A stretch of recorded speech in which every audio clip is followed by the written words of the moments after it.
mga boto natin ay maituturing na sagrado. Dito nakasalalay ang susunod na kabanata ng bansa. Ito'y pakaiingatan at huwag basta-basta ipamimigay. Huwag magpapalinlang at huwag pagkaperahan ang barya-baryang inilalagay sa iyong mga palad. Limpak-limpak na salapi ang magiging kabayaran. Silang mga kurap ay babawing kukulembat. Uubusin lahat ang kaban na para sana sa bayan. Kabayan, saan ka lulugar at saan nababagay? Tatawagin ka bang tunay na botante o bobotante? Boto mo, boto ko at boto nating lahat. Magiging timon sa ating bansang Pilipinas. Iboto ang mambabatas at hindi mangbubutas. Tagapanday ng batas, hindi suwain sa batas. Tunay na maglilingkod at hindi tatalikod. Huwag kang kakampi sa bansang dayuhan.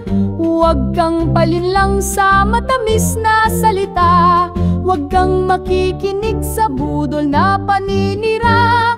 At huwag makiisa sa pagbagsak ng ating bansa. Kabayan, saan ka lulugar at saan nababagay? Tatawagin ka bang tunay na botante o bobotante? Boto mo, boto ko at boto nating lahat. Magiging timon sa ating bansang Pilipinas.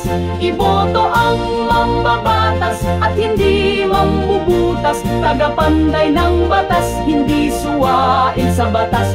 Tunay na maglilingkod at hindi tatalikod. Huwag mong sayangin ang lahat ng mga hirap. Dugo ng ating mga bayani na dumanak.